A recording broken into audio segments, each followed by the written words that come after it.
私にもそれ。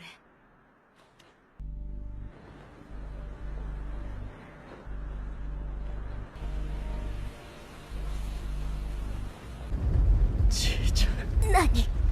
なんで泣いてんのよ。なんなの。何なのよ。ちょっ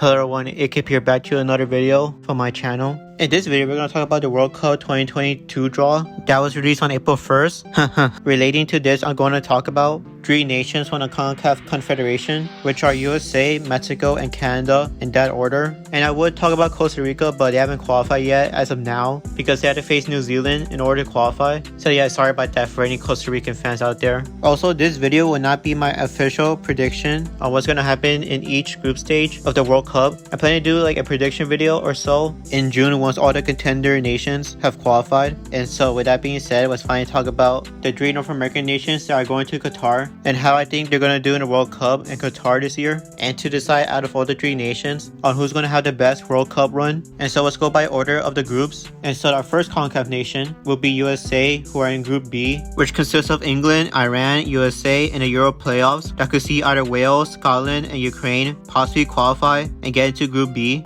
Now from the get-go, this group screams historical geopolitical conflicts all over. We have the additions of the Revolutionary War, War of 1812, Persian Gulf War, the drone attack Iranian general incident back then in 2020. And then you have the other nations, Wales and Scotland, who had historic beef with England back in the medieval times, where the sport football was so violent and chaotic that people will actually die midway in the game. Heck, it became so deadly that King Edward II had to step in and declare the sport was forbidden to play because of how dangerous it was. And then there's Ukraine, which we all know are at war with Russia since February of this year. That said, with all these nations mentioned, it's pretty safe to say that Group B could be nicknamed the Group of War. But enough of that, let's talk about how the US men's national team will do Group B. Well, first of all, the US men's national team will have to wait until June to see who will be their first World Cup opponent because the Euro playoff winner hasn't been decided yet, which puts the US at a disadvantage of some prep time, unlike Mexico and Canada, who are already drawn in groups of already qualified nations. I believe the playoff winner would be Wales, because they will be playing one match in June, while Scotland and Ukraine will have to play at least 2 games if one of them goes through. That side, Wales are a good side with Bale, Daniel James, and Aaron Ramsey. Their whole squad plays in Europe, but a majority of them play in the 2nd division of English football. Even so, the 2nd division of English football, which is called the EFL Championship, is very competitive and unpredictable compared to the Premier League, in my opinion. The squad had good chemistry, and in the Euros, last year they got out of the group stage, finishing 2nd behind Italy, even though in the next round they got bombarded by Denmark, losing 4-0. Bringing that up, I think the USA has a better talent and some better players in other positions to earn the win against Wales. It'll be a difficult match to play, but I think the US will edge out in a win or possibly tied with Wales. But overall, I think the USA will win this game. Coming from that, they had to play in a highly anticipated game against England, which will be exciting to watch. I could already see what's going to happen on Twitter on that match day. The debate of whether it's called football or soccer will flare up a dozenfold this year. As for my thoughts of it, I think it's a silly debate to have. I'll call the name of the sport whatever I want. Sometimes I call it soccer and sometimes football to appease people.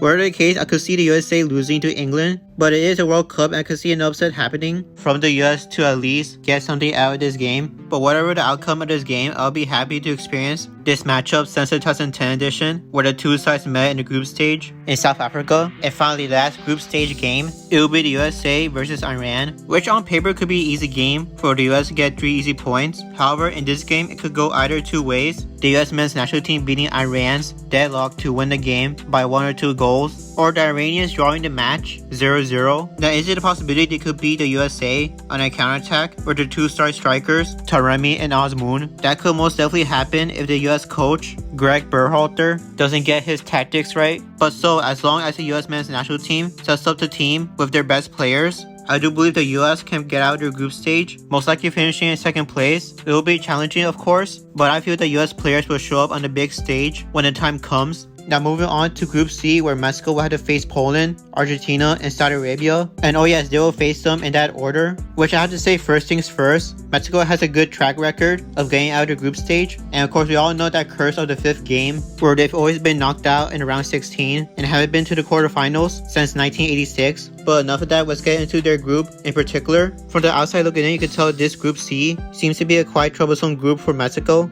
They got drawn with Argentina, which, as history shows, they have Mexico's number on winning and getting a result on them from basically every competition they face in, especially in the World Cups. And we know that Argentinians were very happy to get Mexico in the group. I mean, their goalkeeper, Emi Martinez, was recorded saying easy, easy when the draw was being done live. Even though he's a professional football player reacting this way, do you really blame him? I mean, this is how every Argentinian reacted after getting Mexico.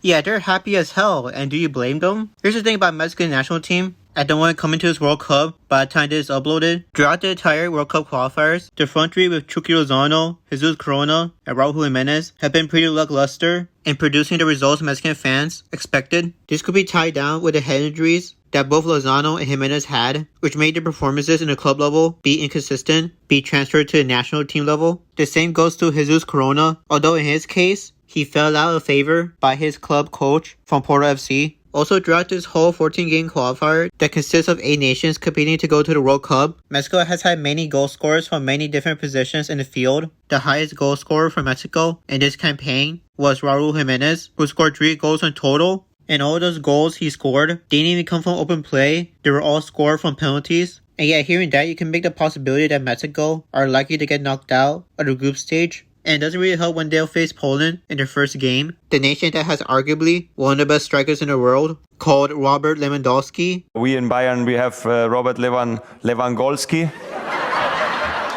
You know, Robert Lewandowski.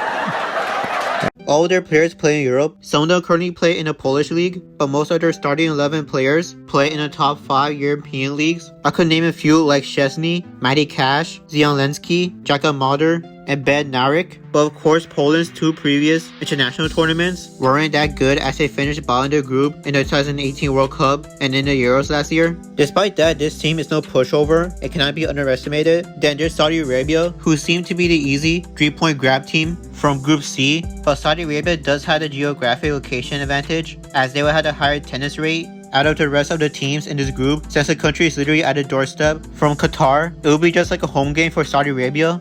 Now, with all that mentioned, does Mexico have a chance to get out of the group stages? Well, to me, it's a 50-50. Mexico does have a good track record of getting out of their group. Is nothing to look past, even if this Mexican side, coach under Tata Martino, have been underwhelming the past year. My final judgment of Mexico is I firmly believe they should be able to just get out of the group. They probably won't play the best soccer to make it out of the group stage, but I do expect this team can just make the cut to go to the round of 16. Now with that said, let's move on to our last CONCACAF nation who's at a World Cup for the first time since 1986.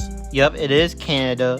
And after so long, they're back to the big stage just so they get slotted to the group of death from this World Cup. But hey, at least they're in, right? I mean, this group right here in Group F, aka the I Hate France group. But anywho, Canada, who finished first in the World Cup qualifiers in North America, tied with Mexico, sharing the same points. They would be playing against Belgium, Croatia, and Morocco in that order. But not gonna lie, not only this group looks to be competitive, but also quite balanced, as any of these teams do have a chance of getting out of the group, although it is guaranteed that Belgium will for sure finish top of the group. Anywho, Canada does have a chance here to make some noise in this group, as they will without a doubt score their first ever World Cup goal, unlike their first attempt of doing so back in the 1986 World Cup. But I'm very certain with the players Canada has, such as Alphonso Davies, Kyle Lauren, Jonathan David, Stefan Eustachio, and Borjan the goalkeeper, as well as having a good manager in John Herman from England, they should face their opponents with great confidence. Despite being placed in a group of death right here, one of the nations they have to face is Morocco, who did lose their star player, Hakim Ziyech, for falling out with the coach of the Moroccan national team. Whatever may be happening in closed doors, they have quality players that rival Canada and the other nations from Group F. Plus, we obviously cannot write off Croatia, the team who went all the way to the finals in the last World Cup, although they have dropped in quality since then, with a few of the players having to retire, like the striker Mario Mandzukic and even Rakitic, including an aging squad which didn't go too far in the Euros tournament last year. Even so, you seriously cannot underestimate this team, with Luka Modric leading Croatia with his ageless performances with Real Madrid. Croatia is going to challenge Canada when the time comes. That said, I believe Canada can put up a fight, but sadly, unlike the other North American teams from the CONCACAF region in the World Cup this year, so I do have a feeling that Canada are unlikely to qualify out of their group. But having said that, I don't think they'll finish dead last with 0 points. They'll get a few results there and there, but will fall short finishing in 3rd place in the group for my prediction on how Canada would do in the World Cup in Qatar in November of this year. Now closing off this video, these were my thoughts and semi-predictions of the World Cup 2022 for the North American countries, USA, Canada, and Mexico. I'll say that USA can qualify out of their group, with Mexico not being that far behind even though they're in a tough group. Canada, on the other hand, I think they'll be happy to be in the World Cup after so long in decades, but in other words, they'll most likely get clapped by all the 3 nations in their group. But hey, anything can happen in the World Cup. I mean, look at Costa Rica in the 2014 World Cup in Brazil, who were in a group of death, and they managed to finish above Uruguay, Italy, and England. Speaking of Costa Rica, I decided to not talk much about it because they have yet to qualify to the World Cup, as they need to beat New Zealand in the playoffs to go through. And if they manage to win that playoff with their mid-30-year-old squad, they'll be placed in Group E with Spain, Germany, and Japan. In soccer terms, that means you're effed. I don't expect them to do much in this tournament, and just like a 0% chance, they'll be able to repeat their 2014 campaign in Qatar this year, which as we saw in 2018, the blessings weren't present back then in the 2018 World Cup in Russia, but you know what to say never. So that concludes my video. I hope you all enjoyed this video. If you do, please give this video a like and comment down below for that sweet algorithm. And if you want to consider subscribing to my channel for more of my content, follow my socials down in the description below. See you soon on my next video. And later, everyone, A-Kip is leaving the building.